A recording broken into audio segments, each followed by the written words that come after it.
Hello! Today, let's add some style to that analysis. A quick reminder, we're only dealing with analysis for the German Abitur here. And for this purpose, and very roughly speaking, we can analyze text along three dimensions: logic, structure, and language. As we have already dealt with structure and as logic so far has never been an issue in the Abitur, let's focus on language.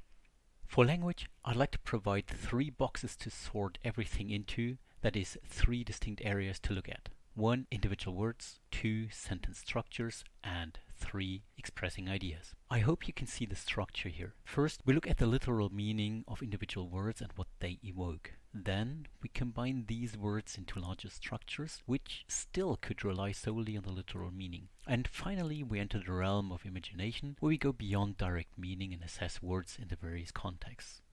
For the Abitur, you could also order the devices we'll discuss by their relative importance, that is, how prominently they feature in the Abitur text and the model answers, that is, grading scheme. Doing so gets us a list like this one. Primarily important are words, that is, choice of words. Then we get imagery, that is, comparisons and metaphors. Then on the sentence level structure we have hypotaxes and parataxes. Fourth, ideas. Predominantly we talk about exaggeration, understatement here. And then we have all the rest. That is, on the sentence level, repetition, synonyms, and enumerations. We have humor, puns, sometimes even irony. We have rhetorical questions, climax, and onomatopoeia.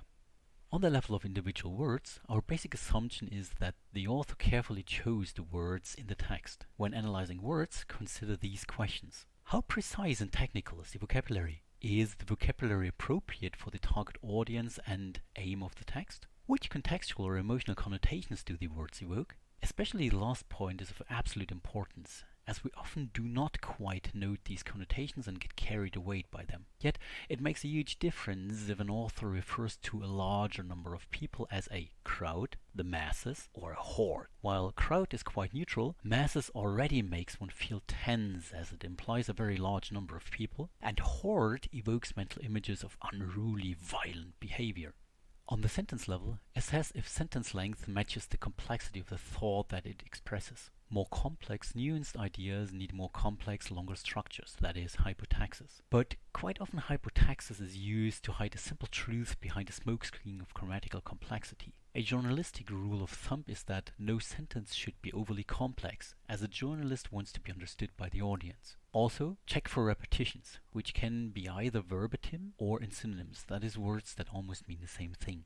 Together with connotations, the way ideas are presented is key to analyzing a text. Comparisons are used quite often and usually link ideas or entities that share a common feature. However, comparisons like "as tired as a dog" already segue into the realm of metaphors that predominantly try to evoke mental images. So, instead of focusing on naming the device, here metaphor or simile, rather try to understand and explain what the device does. That is, how does it help the author to get an idea across? The very same applies to humor, puns, etc. Are they used to just entertain you, or to offer you a new, deeper insight into the topic? Or does humor alleviate an emotionally challenging topic? Or is it a scathing attack on an opponent? Thus, spotting and correctly naming devices in a text is a start, but ultimately we always want to know how they contribute to presenting, that is, to forming an idea.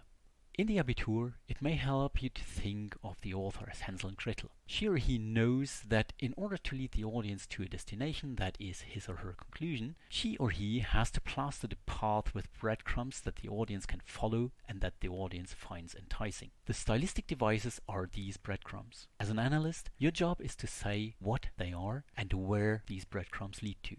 Home to safety, or to the witch's hut? Thanks for watching.